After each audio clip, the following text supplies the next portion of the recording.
Welcome to the Monocle podcast. We are an independent management consulting firm, and in this podcast, we discuss our latest insights and opinions to help you achieve exceptional performance in banking and insurance together. I'm Guy Wilding, Monocle's research manager based in Johannesburg, and on today's episode, we're joined by Patrick Byrne, our head of human resources, to discuss the management consultant profession. So where do consultants fit into the financial industry, and what makes a great management consultant? Patrick, thanks for joining us. Thanks for having me, Guy. Before we get started, I saw that the South African management consulting industry is valued at around $9 billion. You know, there's a myriad of firms out there that operate in a variety of industries. Where does Monocle fit into this picture? And what kind of services does Monocle provide? Oh, thanks, Guy. Yeah, Monocle definitely fits into the definition of management consulting, as we're mainly there to obviously improve our clients' performance. But where Monocle is a bit different, we are implementators. We don't just come in and advise or strategize with our clients. We embed ourselves in the current change scenario or situation within our clients, and we implement the solutions that is collectively kind of scoped out by us and our clients. Typically, management consulting will be specifically more business driven, whereas Monocle, we do bring a very strong technical element into the fold. Although we predominantly are business consultants, we believe that all our people need to have very strong technical ability in order for us to implement the change to our clients and not just to advise on it or to provide input. Our specialized skills is a very detailed understanding of the banking and insurance landscape, as well as a very detailed understanding of the systems, the processes, and the people that drives the business. I think we're probably one of the only management consultancies that focus solely on financial services, and we have a wide understanding of the market because we've worked with numerous different clients in different countries over a number of years. So consulting is also considered quite an intricate profession. You'd come in generally as a specialist into a new organization. So there's an element of needing to be technically strong as well as having an ability to collaborate with others. What do you think are the key attributes for a consultant? Oh, that's a great question. I get asked that quite a lot in interviews, Guy. I think everyone has got their idea of what a top consultant is made up of. At Monocle, ours is somewhat different. It's not a given that you need to have, say, the technical abilities to be a proper consultant. It's the way that we view the world. I suppose we believe that the ideal consultant is someone who has kind of worked on numerous different projects in different clients, preferably in the same industry, so you can become a specialist within that industry. Secondly, it's someone who has solved complex problems often enough to give them the confidence to solve further problems. And thirdly, I think it's someone with enough technical ability so that they are self-sufficient and not depending on other functions or developers to enable their job. I think the biggest thing when it comes and what makes the consultants stand out and become exceptional consultants is the attitude and confidence plays a big part in becoming a top consultant. If you're confident in your own knowledge and the skills, when you walk into that meeting with a certain level of assertiveness, can add value. And that's the key criteria, adding value. A top consultant is one who prioritizes the best interest of their client, meaning that you do not get demotivated if the topic is not exactly what you want to do or the problem is more complicated than you originally anticipated. What should drive you is the fact that you will get this job done because it's in the best interest of your client. I think the key characteristics, you look at someone who's got technical depth, someone who's very observant, a high emotional intelligence level, and someone who's a team player. You want someone who comes in and adds value on any project and adds value to their colleagues around them. And I suppose a big attribute is resilience. You need someone who is, not every day is going to be ideal. Not every job, not every company in the world is going to be ideal. You want someone who's got a very positive attitude and is willing to roll up their sleeves and just keep going and get the job done for their client. Yeah, especially moving into a new client, that resilience to pick yourself up and be a self-starter is really important. Patrick, with you working at Monocle for the past 5 years, off the top of your head, how many CVs do you think have come past your desk? Oh, that's a good question. All right, I could having a guess at that is quite a lot. I suppose, yeah, I've been 5 years at Monocle, over 17 years within recruitment. I've seen probably hundreds and thousands of kind of CVs. So yeah, quite a lot of CVs that I've looked at, a lot of interviews, been thankful enough to meet a lot of great people along the way. A lot of them now work at Monocle and have since come in and been promoted from through the levels and have come on even to senior executives. One person who I interviewed quite a few years back is now a senior executive, and that's probably one of the highlights of my career at Monocle as well. So with all those CVs, what is it that sets a candidate apart from the others? In South Africa, we see tertiary education and degrees being sort of the primary achievement that you'd like to put on your CV, but is that enough now these days? Yeah, I think tertiary education is a very good step in the right direction, and it's something that's a kind of that everyone needs to have on that CV. But when it comes to the norm with a CV, you have to make it look presentable. The attention to detail is key. You've got your CV sitting alongside lots of other CVs in somebody's inbox.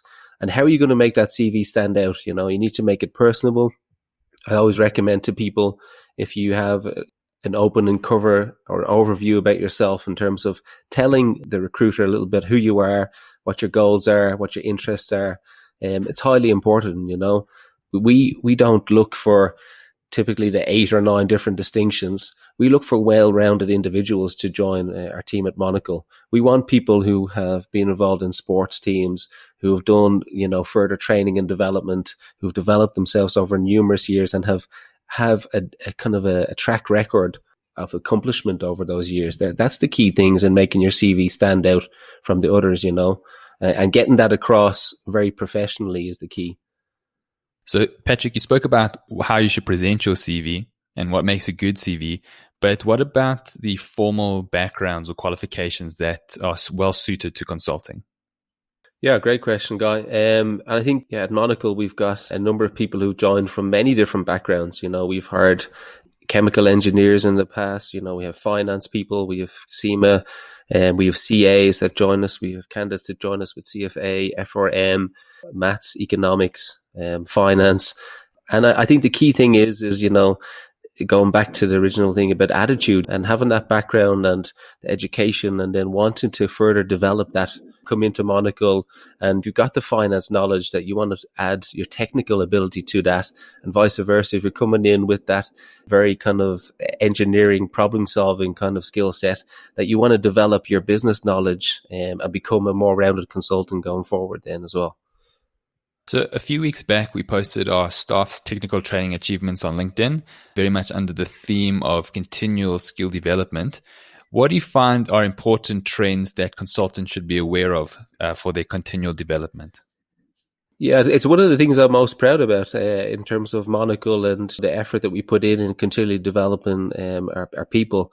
I don't think a day goes by where I open up my LinkedIn and I don't see someone who has achieved a new certification, whether it be an MCSE or MCSA qualification.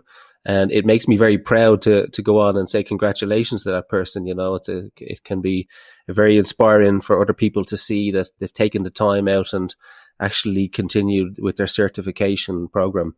And I suppose that's the key thing about Monocle is when anyone who joins, it's looking at the gaps that you have in terms of your skill set and catering for that. We've got a huge amount of technical training, but we've also got a lot of business and subject matter kind of knowledge in terms of the research function, and where people can upskill themselves and making sure that they become the more rounded and complete consultant.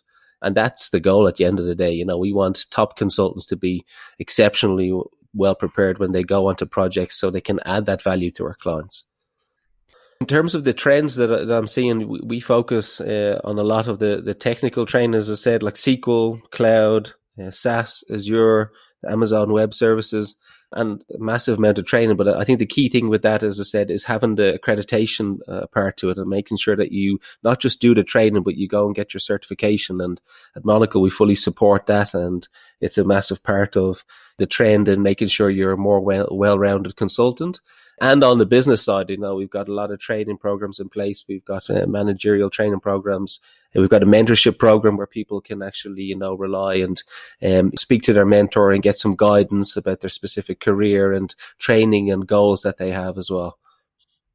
So just talking about accreditations, it seems like every second person that you speak to in finance under the age of 35 is asking themselves the question of whether they need to continue their studies. And we hear of accreditations like the CFA, FRM, or CIMA. What are your thoughts on these? Yeah, look, they're obviously well sought after accreditations. I think the key thing is and the piece of advice I'd give to everyone is that don't generalize. Do something specific that will help you in your career. So I think the key thing is looking at, okay, what does CFA offer? What does FRM offer? What does the CIMA accreditation offer? If I want to go and do further training, whether it be on SAS and things like that, at Monocle, we've got a full study support program in place, and we believe it's highly important that we back our people to not just stop in terms of where they are and focus on projects, but to continually develop and further studies. And, even if it's something that's going to help them and more related to their project, we'll certainly support them in making sure that they're a well-rounded and an exceptional consultant going forward. And back to the original point, in terms of CFA, FRM and CIMA, they're all very different, risk, finance and accounting.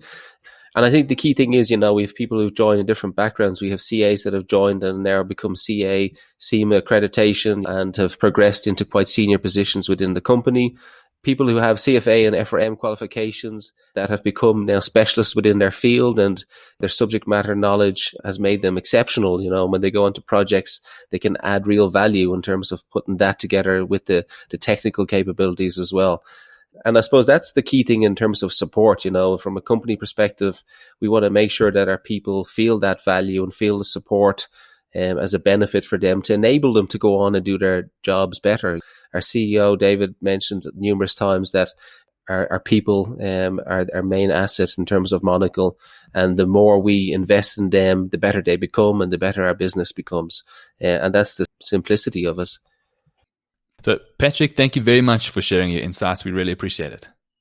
Thanks very much for having me, Guy. It's been a pleasure chatting to you about the topic. And if anyone wants further information, they can obviously check out our careers page on our website or reach out to me on LinkedIn. I'm happy to chat to anyone. Thanks very much.